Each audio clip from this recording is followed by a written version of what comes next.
Greetings, Raider fans, from the Raider Nation podcast. I am your host, Raider Greg.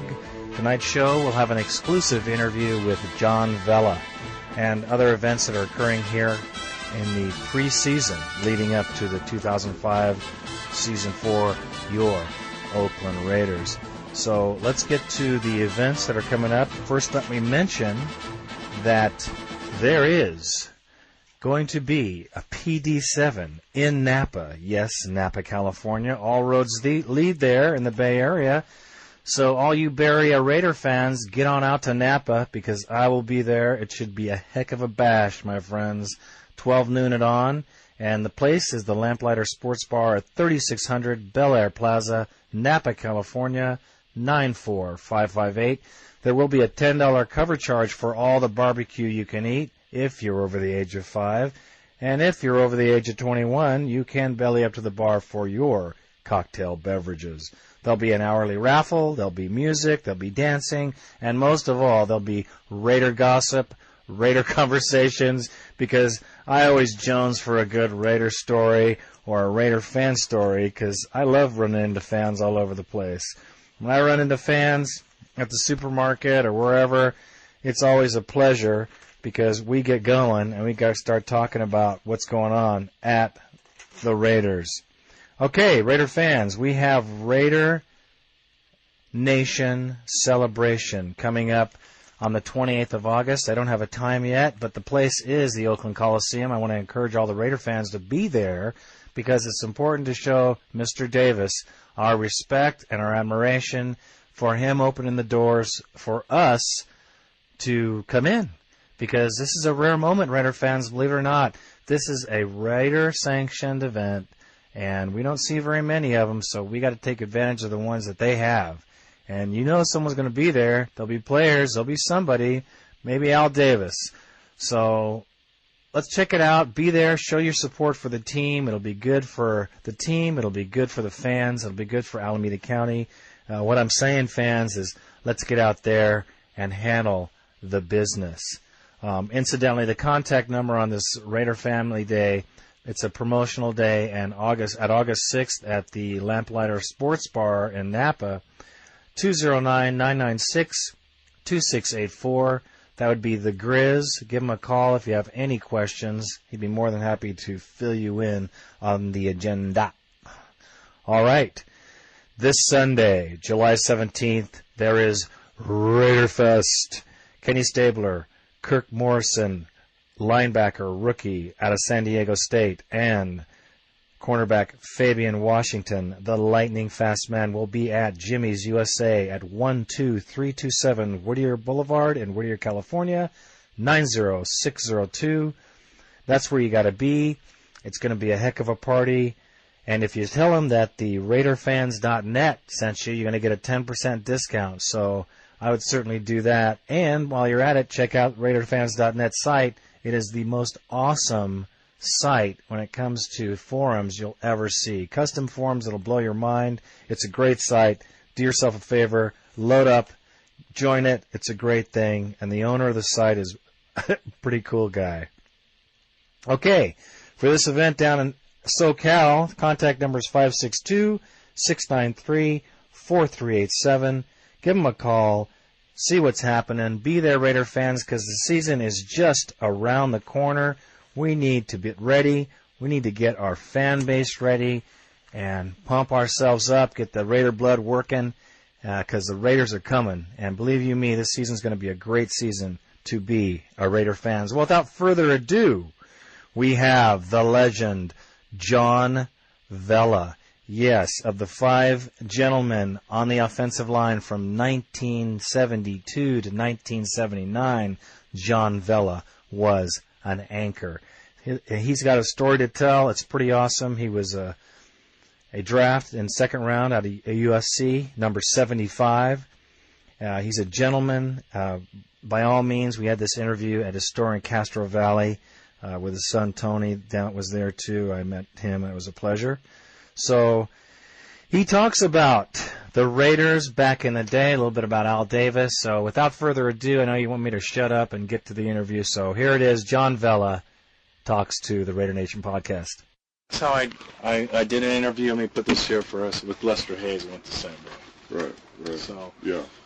John Vella, 1970, number 75. I'm going to erase some of this stuff too. So number 75, John Vella, from 1972 to 1979, right tackle for the Oakland Raiders, and in 1980 went to the Vikings for 1 year.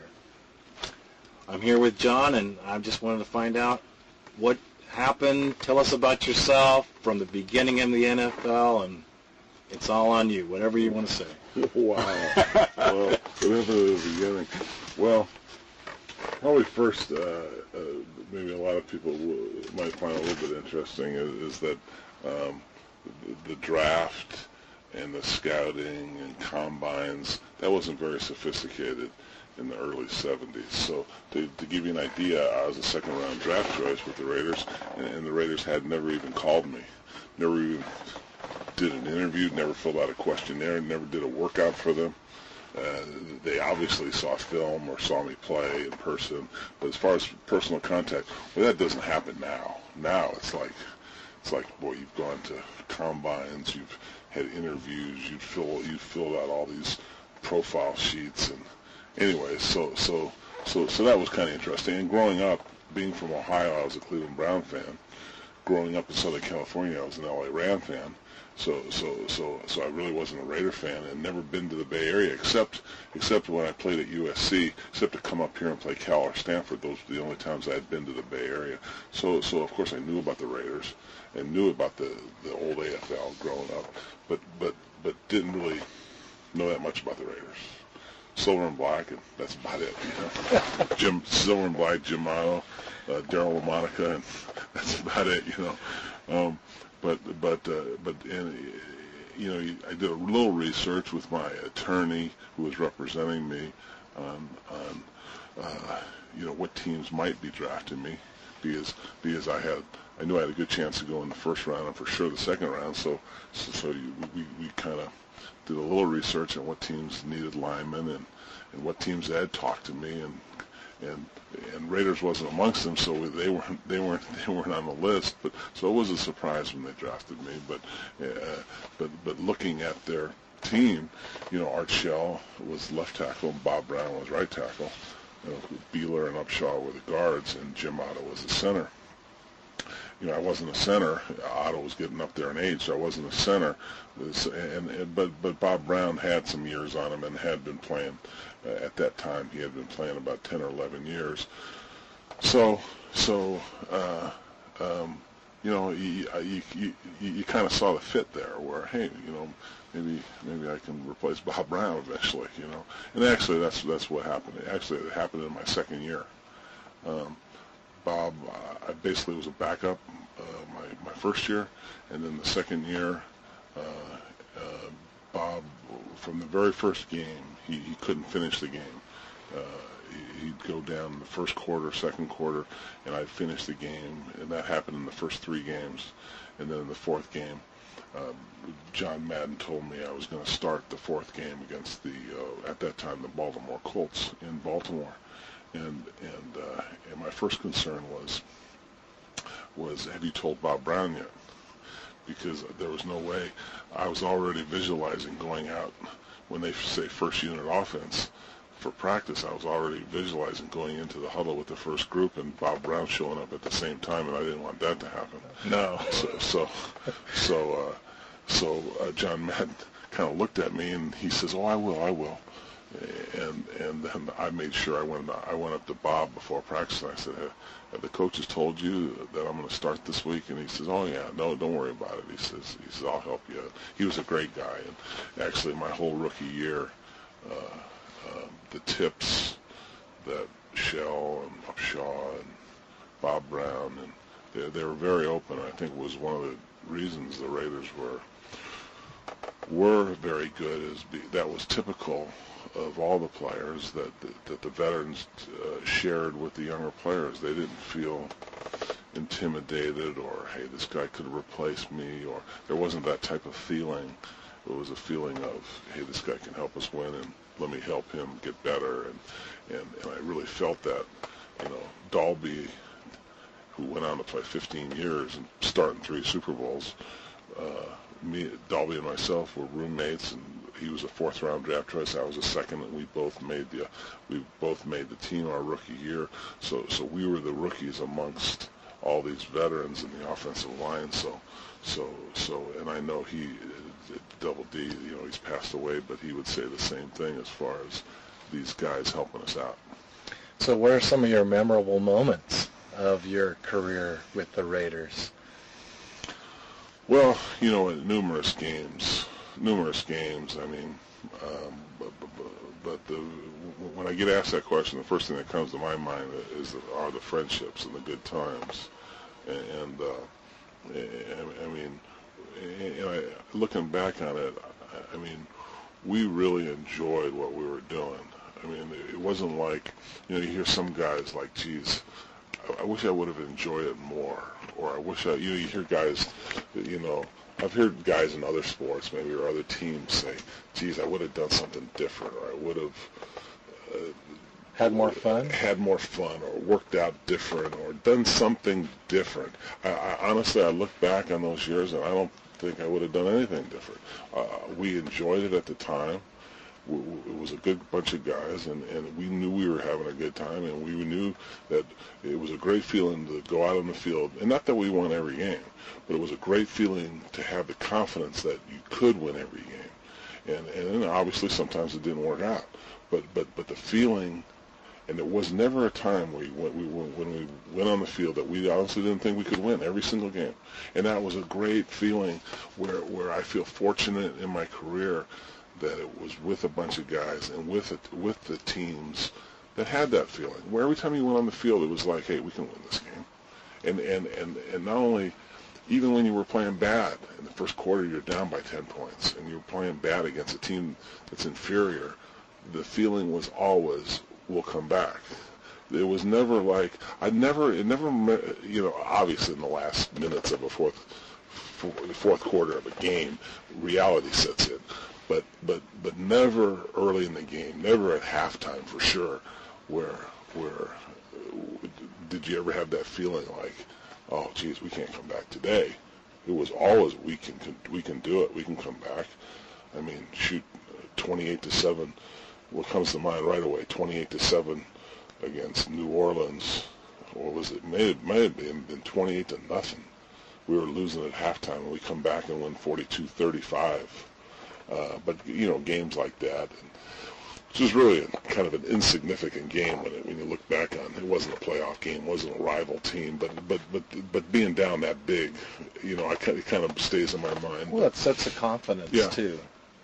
But no other games stand out in my mind bigger than the Steeler games. I mean, that was just at a different level of intensity, and not only in playoffs but in the regular season.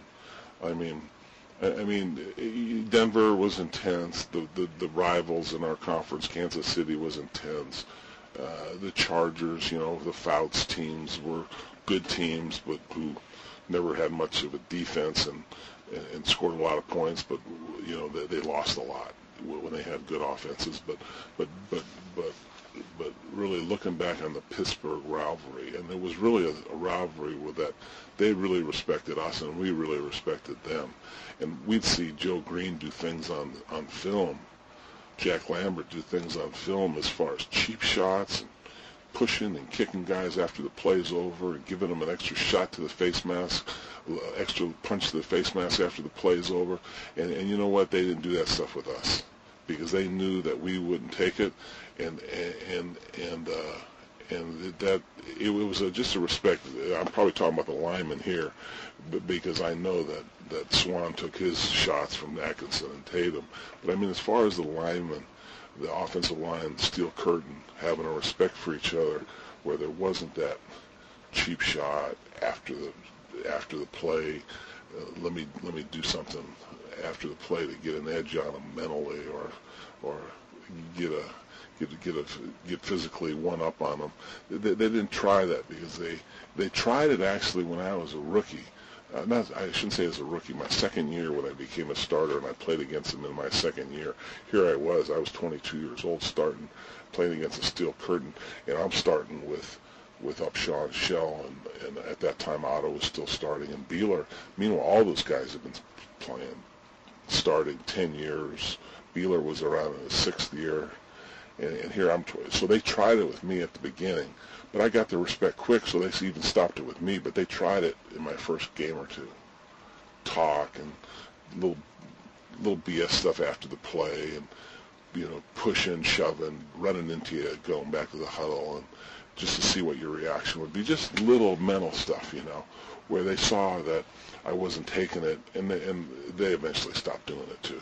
But it was kind of an initiation period that you realize, hey, I see what these guys are doing, But the Steeler rivalry was at a different level. Well, it was great for the fans too, Yeah. because I know the Steeler Raider games were always premier, Yeah. and it was fun to watch. Yeah. I really enjoyed those games. It was a great rivalry. I still love those games. Whenever we play the Steelers, Mm-hmm. I still have feelings in my gut Yeah. about that rivalry.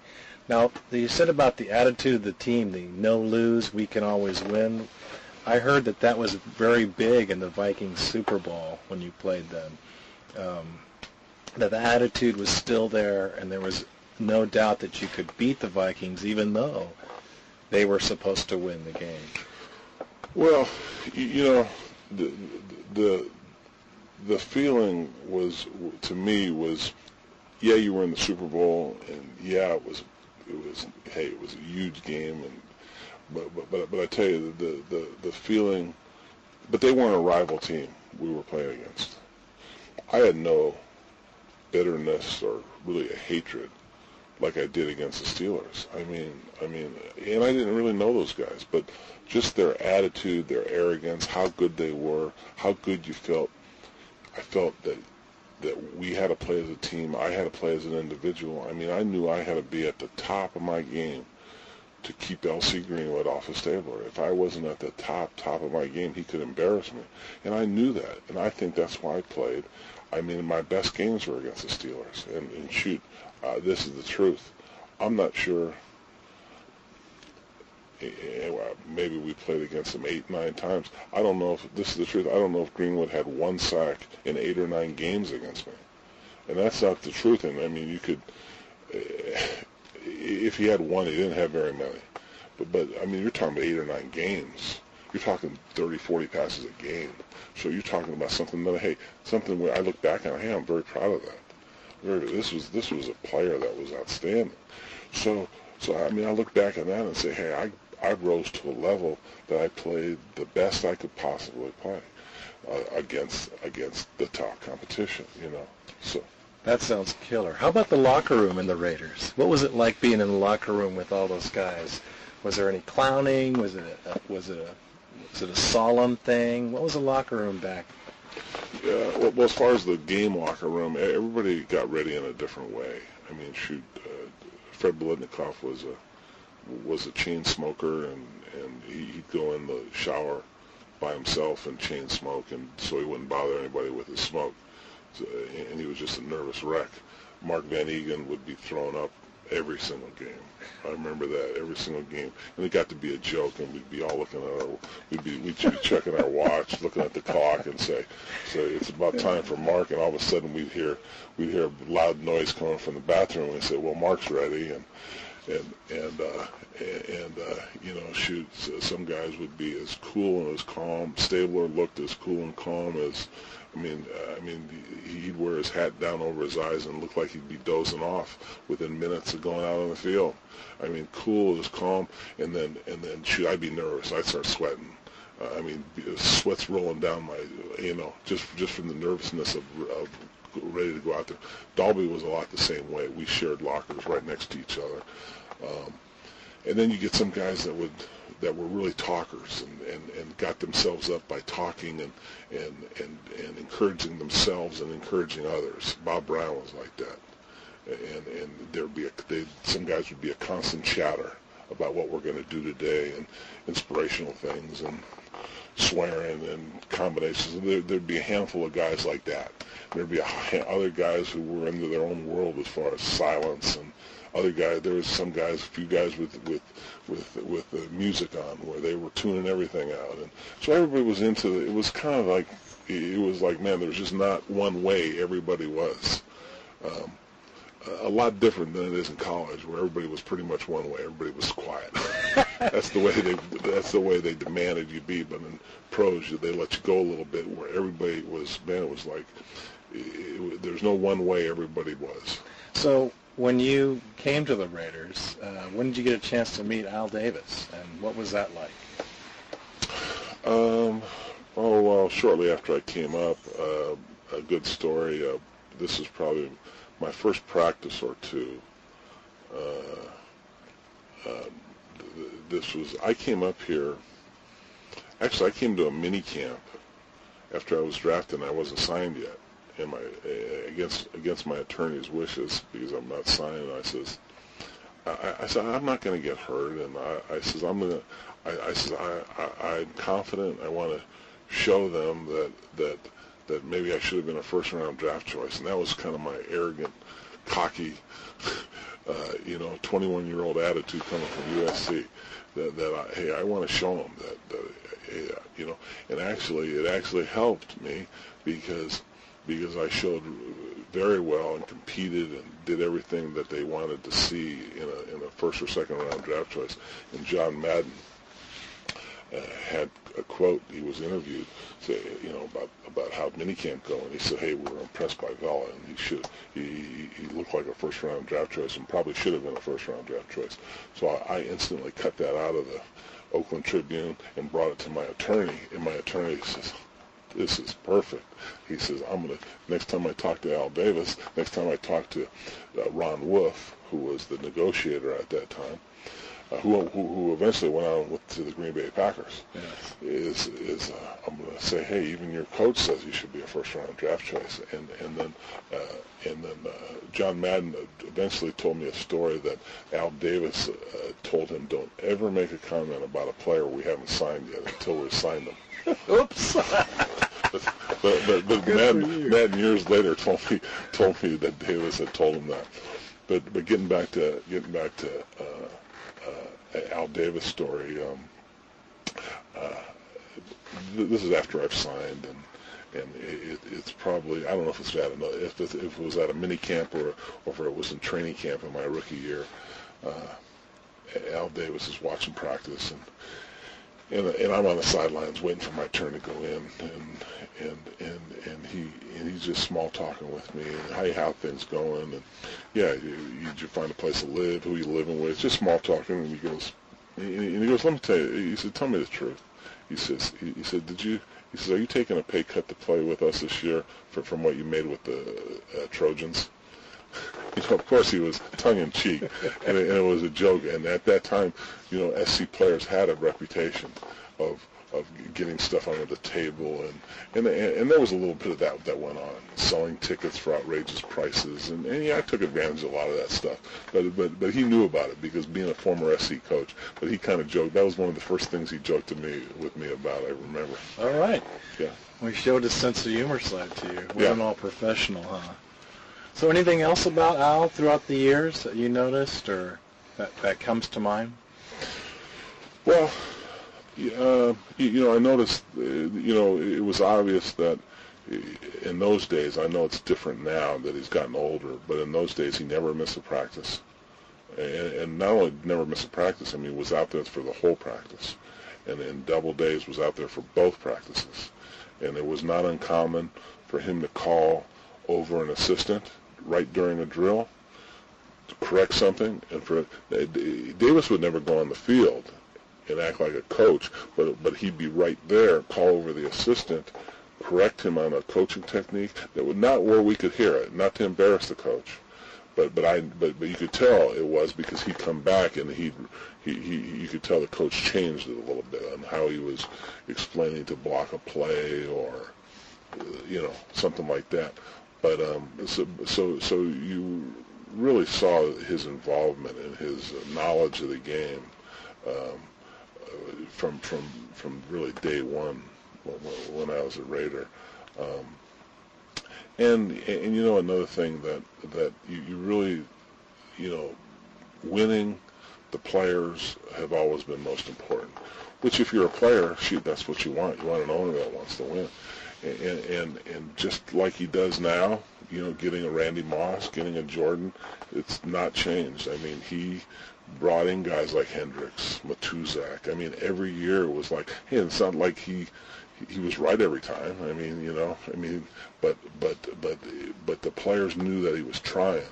Where some players had experiences at other teams where owners were very content to have a rookie sixth-round choice be the backup at a certain position. Well, geez, that sixth-round choice may not be ready. What if this guy goes down? We got to actually start this guy who's barely making the team, and maybe he's not good enough to even make the team. And where Davis would never be caught short. I mean, you always had the feeling that, man, he's trying to improve the team. Which for the players, that's all you want an owner to be, where you know, you're there to play and win and have your best chance, and you always felt Davis was giving you the best chance. He would never cut corners. As far as one thing I experienced in Minnesota, when we traveled, the owner would charter a 100-seat plane, and there would be 100 people traveling. So there would be 280-pound, 270-pound linemen sitting three across. Well, the Raiders, he never did that. He would charter, for example, there would be 100 people flying. He'd charter a plane that sat 150, and the 50 players traveling would have a seat in between. Players would always sit window and aisle with an open seat in the middle. And we just took that for granted. But until you went to another team, and obviously that owner for the Vikings wanted to save a few dollars, chartered a smaller plane, and didn't care the player sat three across. Well, you know, all that makes a difference when you're traveling 5 hours across country, and you're a little more comfortable. And Davis knew that. And there's other examples. I mean, shoot, as far as the type of hotel and the food and the equipment. He always had to have the newest equipment, the newest exercise stuff, and the newest elbow protectors, and the newest everything. I mean, he was, you know, so whatever what was new, whatever he thought could help the team win, and there was no cutting corners, and you really noticed that as a player, which made it super first class to play for a guy like that. That's what Randy Moss said when he came. The first thing he said was it's a first-class organization. Yeah. I mean, you know, shoot, you know, I bring up that example about the Vikings. The Vikings obviously had great success. You know, I mean, going to the Super Bowl 4 times, they lost 4 times, but I mean, they've had great success over the years. But that's just an example where they did it in spite of the owner, because the owner did things that wasn't helping them. When they sat three across for a 5-hour plane across country, that wasn't helping them win. But Davis knew that, hey, I'll spend the extra money for a bigger charter because this could help us win. That's the difference. Yeah. That's pretty awesome. What do you think about the team that he put together for this season? About the offensive line, Pete McMahon or Gallery, especially he's in his second year. The Pete McMahon, a new player that just came in, 330 pounds. Yeah, I don't know McMahon, but their offense is going to be fine. Their offense was fine at the end of last year. You know, they struggled early in the first half of the season, but the second half, I mean, they were a good offensive team. Jake Grove and Gallery, for rookies, they played very good, and they're going to even be better. And Grove, for being a center, really, and he played guard, I mean, he did very well. Now he's going to be a center. He'll even be better, more comfortable. Gallery will be better. Brad Badger ended the season playing very well. I'm curious to see. I know this kid back from high school. Help me out. Langston Walker. Skywalker, we call him. Langston Walker, you know, shoot, he's as big as a house, 6'8", and, you know, somewhere between 350 and 400 pounds, and that's no exaggeration. How he's going to be at offensive guard, to me, that's the biggest question mark. Sims had a solid year, but basically the offensive line at the end of the year was doing fine, and to get Jordan, to get Moss, Porter will be better. Curry could be better than all of them. I mean, it's exciting. The defense is really a question, but quietly, Davis has added players. I mean, I can't even tell you their names, but I know he got a young linebacker that started at Texas. I know he's got a defensive lineman that started in the Super Bowl from Philadelphia. There's Burgess. Yeah, so I know that he's gotten a handful of young veterans that don't have big names, but are all 3- and 4-year guys who have experience at starting, which are going to come right in, and people don't even know it. People, it was on the 5th page. It wasn't front page Randy Moss story. It was the 5th page. They acquire so-and-so from Texas. Well, that stuff's important. They're getting a young player, and people don't realize it, but the defense will be improved. And hey, I'm excited. Every year is a new year, and it's I'm not going to be surprised at all that they're going to be a force. I think they'll be a force in the AFC West. If you look at who's moving and shaking, Mm-hmm. The Raiders have moved and shaked. The Chiefs have tried and failed.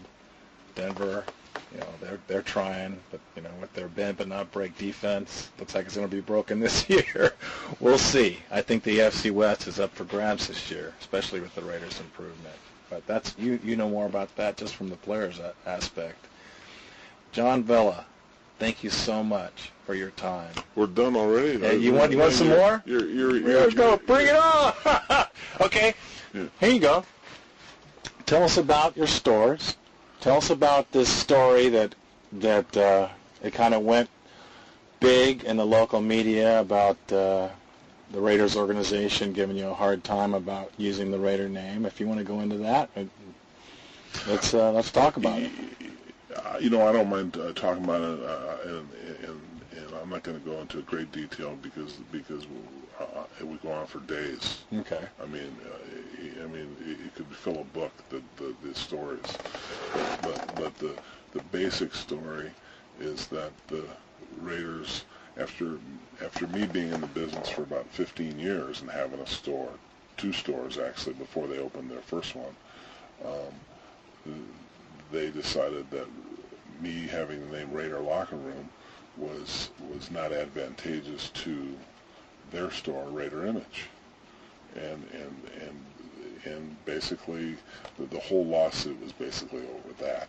They smoke screened it with, he's carrying illegal merchandise, and they made it sound like 99% of my store was illegal, when in reality it was maybe 3 or 4 T-shirt products that fans like wearing, Raider Nation and a few other shirts.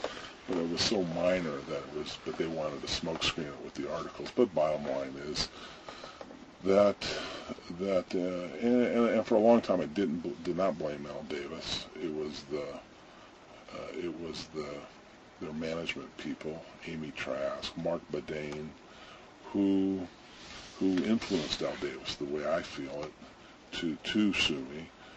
And it's unfortunate that that a multi-million-dollar organization felt they had to sue a former player who helped them win their first Super Bowl and who was as loyal could be for years, not only as a player but afterwards, going to numerous events, representing the Raiders, and still I represent the Raiders with what I do and the way I live. And for them to feel that they had to sue me to change my name, which I had for 15 years, which I was told by counsel that you know what, if you really fought them, they've allowed you to call it Raider Locker Room. They don't own the word Raider. They own the logo. But that fight would have cost thousands of dollars. There was no way I was going to do that. Hey, you know what? I do my business. I do my thing like I have. I'm a family guy. I got 4 kids, and I will always feel disappointed that Al Davis had to put the ultimate hammer to do that. And I will also feel that it could have been done a different way. We had a brief conversation one time that I was open to anything as far as, and these things are things Al Davis brought up, as far as buyout, as far as a merger between my stores and their stores, as far as me even working for the organization in a management position to oversee the stores. Those were his suggestions. I was more than open to talk about those things, and talked with those things so briefly over a year period that it could have been done in 10 minutes. They never made an offer on any of those three things, and to me it was a stalling for time for the management to talk Al Davis into, hey, let's sue the guy. He's not being cooperative. Not being cooperative is like, I didn't do anything, and I'll always take that. I didn't do anything other than have an idea 15 years ago. It's actually 18 years ago now, when the Raiders were in L.A. to open a store. A lot of people thought I was crazy, saying, John, you're opening a Raiders store, and the Raiders are in L.A.? And my favorite thing to say was that the team left, but the fans are still here. Fans are still here? The fans are still here. Stayed here? But yeah, it was disappointing. I'll always feel that way. I'm gonna compete with them. My kids, my oldest son's working with me, Tony. I've told them that, you want me as a competitor, you got me as a competitor. You didn't have to be this way, but that's the way it is. And hey, I got to make a living, and that's the way you've created it. It could have been different. You could have had me in the same team, like I was, 72 to 79. Yeah. But hey, it was no surprise that the first stores that they opened were 3 or 4 miles from the Castro Valley store. That was no surprise. Well, I think the fans saw that. It was pretty clear what was going on there. It's no surprise that my newest store is in Oakland, and they didn't have an Oakland address, and now they've opened a store in Oakland. I mean, those aren't by accident. I mean, it's a strategy to make it harder for me, and hey, they've got deep pockets, but I think I think some of my customers, actually a lot of my customers, have become more loyal because they know the story. It's obviously the big guy picking on the little guy. That's for sure. And I think a lot of customers have become more loyal, knowing the story that this doesn't sit right with them. And the Raider fans are intelligent, and they can read through what happened. So, anyways, like I said, I go day to day, live my life, and I'm past that, but I'm not afraid to tell the story. That's wonderful, and I'm glad you did tell the story. For all you fans out there, the Raider Nation podcast agrees 100% with John Vella and his opinion. I had it before I started this interview. I appreciate that. That's the truth, and I buy all my stuff from John Vella, and that's no lie, and it's no horse crap either. Thank you. Because everything I'm wearing right now is John Vella merchandise. Thank you. And I appreciate the interview, John. It's very, very cool, and thank you so much for having me here. Anytime. And we might come back and visit you again for another interview. Anytime. Let's do it again. It's been a pleasure, sir. All right. Thank you so much, John. Sure. Well, what do you think, Raider fans? From the heart or what? Absolutely. I was chilled just sitting there listening to those stories. It was awesome to hear, and I know that all the young Raider fans out there better get a load of this, because this is Raider history. Nothing but a gentleman. Like he said, a family man. You could see it in his eyes. A Raider fan still to this day after all that, and what a gentleman. I can't say it enough.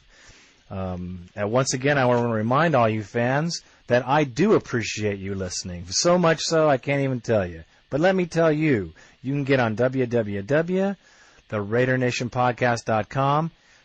Come on over, check on Vote for Me, because I need all your votes on Podcast Alley that I can get to get me going and keep my ratings up high. Because I know you're out there, Raider fans. I know you're listening. Just help me out a little bit. I'd appreciate it. Also, I want to thank the listeners for tuning in, and I'd like to send shouts out to all of our men and women in our services, all the armed services. Let me blurble that out, because I know there's a ton of Raider fans overseas. All you guys in Iraq, all you guys in Afghanistan and Germany and France and all over the place. My heart's out to you, and so is all of the Raider Nation. So you just take care of yourselves out there and be safe and come home to your families that love you. You know what I'm saying? Okay, that's from the heart, brother and sister.